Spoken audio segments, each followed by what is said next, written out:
സ്ത്രീകളും കുട്ടികളും ഉൾപ്പെടെ 39 പേരുടെ ജീവനുകൾ പൊലിഞ്ഞ കരൂർ ദുരന്തത്തിൻ്റെ ആ ഒരു ഞെട്ടലിൽ നിന്ന് ഇതുവരെ രാജ്യം മുക്തമായിട്ടില്ല. തമിഴ്നാടാണെങ്കിൽ വിറങ്ങലിച്ച് നിൽക്കുകയാണ്. സമീപകാലത്തൊന്നും ഒരു രാഷ്ട്രീയ പാർട്ടിയുടെ റാലിയിൽ ഈ രീതിയിലുള്ള ഒരു സംഭവം അല്ലെങ്കിൽ ഒരു ദുരന്തം ഉണ്ടായിട്ടില്ല.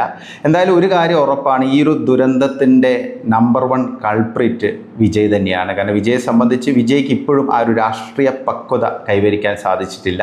ഇപ്പോഴും വെള്ളി വെളിച്ചത്തിലാണ് നിൽക്കുന്നത്. താൻ തമിഴ്നാട്ടിലെ നിലവിലെ ഏറ്റവും വലിയ സ്റ്റാർ ആണെന്നുള്ള ഒരു അഹങ്കാരം വിജയ്ക്ക് മുമ്പിലുണ്ട്. അപ്പോൾ ഈ അഹങ്കാരം വോട്ടായിട്ട് മാറും. അതായത് തന്നെ കാണാൻ എത്തുന്ന വലിയ ജനക്കൂട്ടം വോട്ടായി മാറുമെന്നുള്ള ഒരു കരുതലിലാണ് ഇതുവരെ വിജയ് പോയിരുന്നത്. എന്തായാലും അതിലൊരു തിരിച്ചടി ഏറ്റിരിക്കുകയാണ് കരൂർ ദുരന്തം. അപ്പോൾ ഈ ഒരു സംഭവത്തിൻ്റെ ഒന്നാമത്തെ പ്രതി വിജയ് തന്നെയാണെന്നുള്ള കാര്യത്തിൽ സംശയമില്ല. കാരണം ഒരു റാലി സംഘടിപ്പിക്കുമ്പോൾ, അതും ഒരു സിനിമാ താരം എന്നുള്ള രീതിയിൽ രാഷ്ട്രീയത്തിലേക്ക് ഇറങ്ങിയ വ്യക്തിയാണ് വിജയ്. സ്വാഭാവികമായിട്ട് TVK എന്ന് പറയുന്ന പാർട്ടി ചെയ്യേണ്ട മിനിമം കാര്യങ്ങൾ പോലും ചെയ്തില്ല എന്നുള്ളതാണ് ഏറ്റവും പ്രധാനപ്പെട്ട കാര്യം. ഒന്നാമത് ടൈം കറക്റ്റായിട്ട് പാലിച്ചില്ല. ഏതാണ്ട് 12 മണിക്ക് എത്തുമെന്ന് പ്രതീക്ഷിച്ചിട്ടാണ് ജനങ്ങൾ 10 മണിക്ക് ശേഷം തന്നെ ആ വേലുസ്വാമിപുരത്തെ വേദിയിലേക്ക് എത്തിയത്. പക്ഷേ വിജയ് എത്തിയത് ഏതാണ്ട് 7:40. അപ്പോൾ അതുവരെ ഈ കടുത്ത ചൂടിൽ വലഞ്ഞ് ദാഹജലം പോലും കിട്ടാത്ത ഒരവസ്ഥയിലായിരുന്നു ജനങ്ങൾ. അത് വന്നതിന് ശേഷം വിജയ് ചെയ്ത ചില ഗിമ്മിക്കുകൾ, അതായത് പഴഞ്ചൻ ഗിമ്മിക്കുകൾ, അതായത് MGRൻ്റെയൊക്കെ കാലത്തെ ഗിമ്മിക്കുകൾ, അത് കൂടുതൽ പ്രശ്നങ്ങൾ ഉണ്ടാക്കി ഈ ഒരു തിക്കും തിരക്കിലും കാരണമായി എന്ന് പറയേണ്ടി വരും. പ്രത്യേകിച്ച് വാട്ടർ ക്യാനുകൾ, ഇത്രയും വലിയൊരു ജനക്കൂട്ടത്തിലേക്ക്, ദാഹിച്ച് വലഞ്ഞ് നിൽക്കുന്ന സ്ത്രീകളും കുട്ടികളും ഉൾപ്പെടെയുള്ള ജനക്കൂട്ടത്തിലേക്ക് 4-5 വാട്ടർ ബോട്ടിലുകൾ എറിഞ്ഞു കൊടുക്കുന്ന ആ ഒരു സമ്പ്രദായമൊക്കെ എത്രത്തോളം അപരിഷ്കൃതമാണെന്നുള്ളതാണ് ഏറ്റവും പ്രധാനപ്പെട്ട കാര്യം. അതുമാത്രമല്ല, ഇതിനെ തുടർന്ന് ആ കുപ്പി പിടിക്കാനുള്ള തിക്കും തിരക്കുമാണ് ഈ ഒരു ദുരന്തത്തിലേക്ക് കലാശിച്ചത്. 39 ജീവനുകളാണ് പൊലിഞ്ഞത്. അപ്പോൾ സ്വാഭാവികമായിട്ട് ഇതിലെ നമ്പർ 1 കൾപ്രിറ്റ് എന്ന് പറയുന്നത് വിജയ് തന്നെയാണ്. ഇപ്പോൾ ഭരണകൂടത്തെ നമുക്ക് പഴിചാരാൻ സാധിക്കും, വേണ്ടത്ര രീതിയിലുള്ള പോലീസ് സന്നാഹം അവിടെ ഉണ്ടായിരുന്നില്ല എന്നൊക്കെ വേണമെങ്കിൽ പറയാം. പക്ഷേ അടിസ്ഥാനപരമായിട്ട് പറയേണ്ടത്, ഏറ്റവും കൂടുതലായുള്ള കാര്യങ്ങൾ ചെയ്യേണ്ടത്, പ്രത്യേകിച്ച് മെഡിക്കൽ ഫെസിലിറ്റി, അതുകൂടാതെ വാട്ടർ ക്യാനുകളൊക്കെ ഒരുക്കേണ്ടത് പാർട്ടിയുടെ, അതായത് TVKയുടെ ചുമതലയായിരുന്നു. പക്ഷെ അതൊന്നും അവിടെ ഉണ്ടായിട്ടില്ല. ഇത്രയും ആളുകൾ സംഘടിക്കുമെന്ന് അവർക്ക് കൃത്യമായിട്ടൊരു ധാരണയുണ്ടെങ്കിൽ അതിനനുസരിച്ചുള്ള സൗകര്യങ്ങൾ അവിടെ ഏർപ്പെടുത്തണമായിരുന്നു. പക്ഷെ അതുണ്ടായില്ല എന്നുള്ളതാണ് ഈ ഒരു വലിയ ദുരന്തത്തിലേക്ക് കാരണമായത്.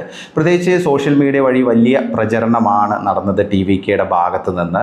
അപ്പം സ്വാഭാവികമായിട്ട് അവർക്കത് എക്സ്പെക്റ്റ് ചെയ്യുക. കാരണം 10,000 പേരാണ് ആ ഒരു ഏരിയയിൽ, അതായത് വേലുസ്വാമിപുരത്തെ ആ ഒരു വെന്യൂവിൽ അല്ലെങ്കിൽ ആ ഒരു മൈതാനത്ത് സംഘടിക്കാൻ ശേഷിയുള്ളൂ. പക്ഷേ ഏതാണ്ട് 30,000-ലധികം പേർ വന്നിരുന്നു.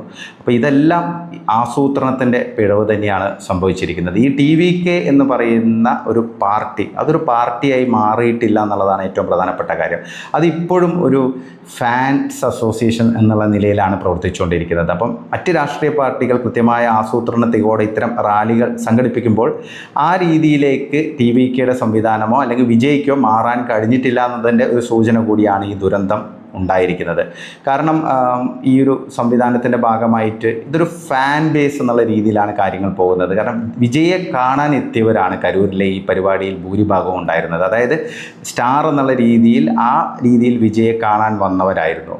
അതിൽ പല പാർട്ടിക്കാരുണ്ടാവാം. ഇപ്പം ചില ആളുകൾ വിജയുടെ പാർട്ടിയുടെ കൊടിയൊക്കെ ഉയർത്തിയിട്ടുണ്ടാവും, അല്ലെങ്കിൽ ഷാൾ അണിഞ്ഞിട്ടുണ്ടാവും. പക്ഷേ പല പാർട്ടിക്കാരുണ്ടാവും, യുവാക്കളുണ്ടാവും. അപ്പോൾ സ്വാഭാവികമായിട്ടും അത് ഒരിക്കലും വോട്ടായിട്ട് മാറില്ല എന്നുള്ളതാണ് ഒരു വസ്തുത. കാരണം മുമ്പ് പ്രജാരാജ്യം പാർട്ടിയൊക്കെ ഉണ്ടാക്കി ചിരഞ്ജീവി ഇതിലും വലിയ കുട്ടിഘോഷിച്ച് കാര്യങ്ങളൊക്കെ നടത്തിയിരുന്നു. പക്ഷേ ഒന്നുമല്ലാതായി മാറി, ഈ ആൾക്കൂട്ടം വോട്ടായി മാറിയില്ല എന്നുള്ളതാണ് ഒരു വസ്തുത ആന്ധ്രയെ സംബന്ധിച്ച്. അതേ രീതിയിൽ തന്നെയാണ് ഇപ്പം വിജയുടെ കാര്യത്തിലും കാര്യങ്ങൾ മുന്നോട്ട് പോകുന്നത്. പിന്നെ ഈ ഒരു സംഭവം, ഈ ദുരന്തം വിജയ്ക്ക് വലിയൊരു തിരിച്ചടി തന്നെയാണ്. കാരണം വലിയൊരു മൊമെൻറ്റം ഉണ്ടാക്കി രാജ്യത്തും സംസ്ഥാനത്തൊക്കെ വലിയൊരു ഓളം ഉണ്ടാക്കും വിജയ് എന്നായിരുന്നു നമ്മളെല്ലാവരും പ്രതീക്ഷിച്ചിരുന്നത്. പ്രത്യേകിച്ച് സംസ്ഥാന വ്യാപകമായി ക്യാമ്പയിനിങ് ഒക്കെ നടത്തുന്നു, റാലി നടത്താനുള്ള പ്ലാൻ ഉണ്ടായിരുന്നു, യാത്ര നടത്താൻ പോകുന്നു. അപ്പോൾ ഇതിനിടയിലാണ് ഇപ്പം ഇങ്ങനൊരു സംഭവം, ഒരു ദുരന്തം ഉണ്ടായിരിക്കുന്നത്. ശരിക്കും ആ ഒരു മൊമെൻറ്റത്തെ ഇല്ലാതാക്കിയിരിക്കുന്നു എന്ന് വേണം നമുക്ക് മനസ്സിലാക്കാൻ. എന്തായാലും പുതിയ സംഭവ വികാസങ്ങൾ തമിഴ്നാട് രാഷ്ട്രീയത്തെ കൂടുതൽ വ്യത്യസ്ത തലങ്ങളിലേക്ക് കൊണ്ടുപോവുകയാണ്. പ്രത്യേകിച്ച് ഒരു പ്രതിപക്ഷ ഐക്യം, വിജയും ADMKയും BJP ഒക്കെ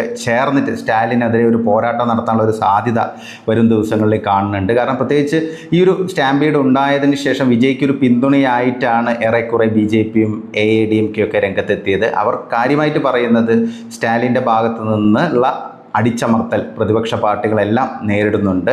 പ്രത്യേകിച്ച് നല്ല വേദികൾ കൊടുക്കുന്നില്ല. അതുകൂടാതെ തന്നെ പരമാവധി ആളുകളെ കുറയ്ക്കാനാണ് സ്റ്റാലിൻ ശ്രമിച്ചുകൊണ്ടിരിക്കുന്നത്. സ്റ്റാലിൻ്റെയും DMKയുടെയും ഒക്കെ റാലികളിൽ വൻ പോലീസ് സന്നാഹം ഉണ്ടാവും. അതിനുള്ള അടിസ്ഥാന സൗകര്യങ്ങളുണ്ടാവും. പ്രധാനപ്പെട്ട ഗ്രൗണ്ടുകൾ അല്ലെങ്കിൽ വെന്യൂകൾ ഒക്കെ നൽകുന്നത് DMKയ്ക്ക് ആണെന്നുള്ള ആരോപണമൊക്കെ AIADMKയും BJPയും ഒക്കെ പങ്കുവെക്കുന്നുണ്ട്.